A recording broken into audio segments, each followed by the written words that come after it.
ഓം നമോ നാരായണായ. ശ്രീമദ് നാരായണീയം ദശകം 26 ശ്ലോകം 6. കഴിഞ്ഞ ശ്ലോകത്തിൽ പറഞ്ഞു, ഭഗവാൻ തൻ്റെ ഭക്തന്മാർക്ക് ക്ലേശമുണ്ടാക്കുന്നത് എന്തിനാണ്?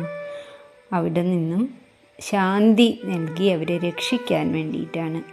അവരുടെ തന്നെ കർമ്മങ്ങൾ പ്രാരബ്ധമായി കിടക്കുന്നത് വേഗം അനുഭവിച്ച് തീരട്ടെ എന്ന് വിചാരിച്ചിട്ട് മാത്രമാണ് വേഗം തൻ്റെ അടുത്തേക്ക് ഭക്തിയിലേക്ക് നയിക്കാൻ വേണ്ടിയിട്ടാണ് എന്നാണ് പറഞ്ഞത്. അതിൻ്റെ ഒരു തുടർച്ചയായിട്ട് തന്നെയാണ് 6ാമത്തെ ശ്ലോകം. ഗജേന്ദ്രൻ്റെ കാലിൽ മുതല പിടിച്ചുല്ലോ.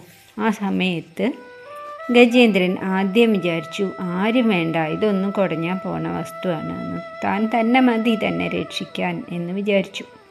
പക്ഷേ സാധിച്ചില്ല. പിന്നെ കൂട്ടുകാർ സഹായിക്കും, അവരെ കൊണ്ട് പറ്റാത്തത് എന്താ ഉള്ളത്, കൊമ്പനാനകൾ കുറേ ഉണ്ടല്ലോ എന്നൊക്കെ വിചാരിച്ചു.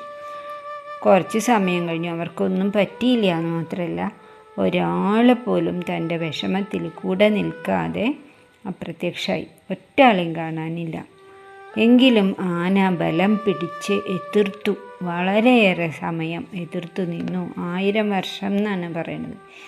അത് അത്രയും എണ്ണീട്ടുള്ള വർഷമല്ല, വളരെ കാലം മുതലയോട് ബലാബലം ഒപ്പം ബലത്തിൽ യുദ്ധം ചെയ്തു എന്ന് തന്നെ പറയാം. ആന മുകളിലേക്ക് വലിക്കും, മുതല താഴത്തേക്കും വലിക്കും.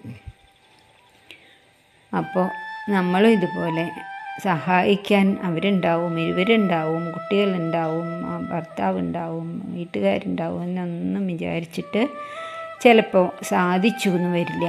അപ്പോൾ അവർ നമ്മളെ സഹായിക്കാതിരിക്കുമ്പോൾ അവരോട് ദേഷ്യം തോന്നേണ്ട ആവശ്യവുമില്ല. അവരുടെ കുറ്റമല്ല അത് എന്നാണ് ഇവിടെ പറയണത്. നമ്മളുടെ തന്നെ ക്ലേശങ്ങൾ അനുഭവിക്കാനുള്ളത് അനുഭവിക്കുകയാണ്. അങ്ങനെ ഇവിടെ ആനയ്ക്ക് ആരുമില്ല തനിക്ക് എന്ന് ഉറപ്പായി. ശരീരത്തിൻ്റെ ശക്തിയും കുറഞ്ഞു, രക്തവും വാർന്നു പോയി. വാസ്തവത്തിൽ വെള്ളമാണ്, അതാണ് ഒരു കാര്യം. ആനയ്ക്ക് ശക്തി കുറയും വെള്ളത്തിൽ, മുതലയ്ക്കാണെങ്കിൽ ശക്തി കൂടുകയും ചെയ്യും. അപ്പോൾ ഭഗവാൻ തൻ്റെ ഭക്തനെ രക്ഷിക്കാൻ, ഭക്തി ശക്തമാക്കാൻ അങ്ങനെ ഒരു അവസ്ഥ ഉണ്ടാക്കി മുതലയ്ക്ക് കീഴടങ്ങിയവനാക്കി തീർക്കുകയാണ്. മറ്റാരുമില്ല, ഭഗവാൻ മാത്രമേ ഉള്ളൂ ശരണം തരുവാൻ എന്ന ബോധ്യം വരാനായിട്ട്. ആനയുടെ കാലുകൾ വെള്ളത്തിൽ ചളിയിൽ താഴ്ന്നു പോയി. ശരീരത്തിൻ്റെയും ഏകദേശം എല്ലാ ഭാഗവും വെള്ളത്തിൻ്റെ അടിയിലായി കഴിഞ്ഞു.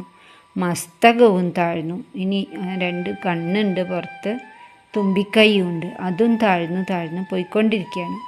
തുമ്പിക്കൈയിൻ്റെ അറ്റം മാത്രമായി. അപ്പോൾ ആനയ്ക്ക് ഒന്നും കാണാൻ പോലും സാധിക്കില്ല. താനിതാ തൻ്റെ കഥ കഴിയായി എന്ന് ആനയ്ക്ക് ബോധ്യമായി. അങ്ങനെ മോക്ഷത്തിനുള്ള സമയം എത്തിച്ചേർന്നു. ഉടനെ തന്നെ കഴിഞ്ഞ ജന്മത്തിലെ കാര്യങ്ങൾ ഓർമ്മ വന്നു. അന്ന് സ്തുതിച്ച ആ നിർഗുണമായിട്ടുള്ള സ്തോത്രം പെട്ടെന്ന് സ്മരണയിലെത്തുകയും ചെയ്തു. നമുക്ക് ശ്ലോകം നോക്കാം. 6ാമത്തെ ശ്ലോകം. ത്വൽ സേവായ വൈഭവാദ് ദുർനിരോധം യുദ്ധ്യന്തം തം വത്സരാണാം സഹസ്രം പ്രാപ്തേ കാലേ ത്വത്പദൈകാഗ്രസിദ്ധ്യൈ നക്രാക്രാന്തം ഹസ്തിവര്യം വ്യഥാസ്ത്വം. ത്വൽസേവായ വൈഭവാത്, അങ്ങയുടെ ഭജനത്തിൻ്റെ ശക്തി കൊണ്ട്, വത്സരാണാം സഹസ്രം ദുർനിരോധം, 1000 വർഷങ്ങൾ അല്ലെങ്കിൽ ഏറെ കാലം ഈ ഭഗവത് ഭജന കൊണ്ട് നേടിയിട്ടുള്ള ശക്തി കൊണ്ട്, പൂർവജന്മത്തിൽ നേടിയിട്ടുള്ള ആ ശരീരശക്തി കൊണ്ട്, മനഃശക്തി കൊണ്ടൊക്കെ അനേകം കാലം ഈ ആന യുദ്ധം ചെയ്തു നിന്നു.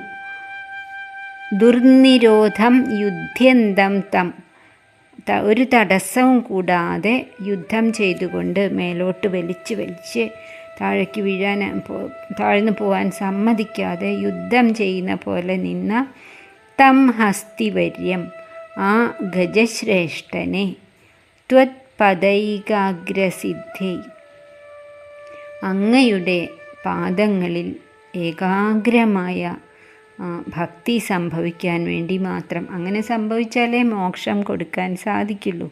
അപ്പം അതിനുള്ള അവസരം ആക്കുവാൻ വേണ്ടി മാത്രം കാലേ പ്രാപ്തേ, സമയം സജ്ജമാക്കി ഭഗവാൻ. ത്വം നക്രാക്രാന്തം യഥ, അതുകൊണ്ട് തന്നെ ആ സമയത്ത് ആനയ്ക്ക് തനിക്കുള്ള ശക്തിയൊക്കെ പോയി എന്നും മനസ്സിലായിട്ട് ഈ ആക്രാന്തനായിട്ടുള്ള മുതലയ്ക്ക്, ആക്രമിക്കുന്ന മുതലയ്ക്ക് കീഴടങ്ങിയവനായി തീർത്തു. ആന മെല്ലെ മെല്ലെ വെള്ളത്തിലേക്ക് താഴ്ന്നു പോകാൻ തുടങ്ങി. മേലോട്ട് വലിച്ചിരുന്ന ശക്തി മുഴുവനും പോയി, രക്തമൊക്കെ വാർന്നു പോയി. വെള്ളമാണ്, മുതലയ്ക്കാണ് ശക്തി കൂടുക. അതൊക്കെ ആനയ്ക്ക് മനസ്സിലായി. തന്നെ കൊണ്ട് ഇനി ഒന്നിനും സാധിക്കില്ല എന്ന് വിചാരിച്ച ആന വെള്ളത്തിലിങ്ങനെ താഴ്ന്നു താഴ്ന്നു പോയിക്കൊണ്ടിരുന്നു. ത്വൽ സേവായ വൈഭവാത്, അങ്ങയുടെ ആ ഭക്തിയുടെ സേവയുടെ ശക്തി മൂലം വത്സരാണാം സഹസ്രം, 1000 വർഷങ്ങൾ എന്ന് തോന്നുന്ന പോലെയുള്ള ദീർഘമായ കാലം, ദുർനിരോധം യുദ്ധ്യന്തം തം ഹസ്തിപര്യം, ഒരു വിഷമവും കൂടാതെ, അല്ലെങ്കിൽ അങ്ങനെ ആനയ്ക്ക് സാധിച്ചു യുദ്ധം ചെയ്യുന്നത് പോലെ ബലാബലം തുല്യബലമായിട്ട് മുതലയോട് കിടപിടിക്കുന്ന വിധത്തിൽ നിൽക്കാനായിട്ട് ആ ആനയ്ക്ക് സാധിച്ചത് പൂർവജന്മത്തിലുള്ള ഭക്തി മൂലം തന്നെയാണ്.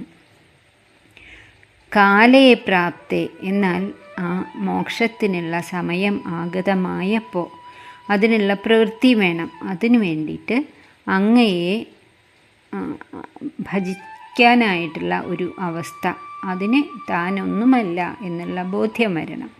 അതിനു വേണ്ടിയിട്ടാണ് നക്രാക്രാന്തം വ്യഥ, നക്രത്താൽ ആക്രമിക്കപ്പെട്ട് മുതലയ്ക്ക് കീഴടങ്ങിയവനായി താൻ എന്ന ബോധം വരുത്തി.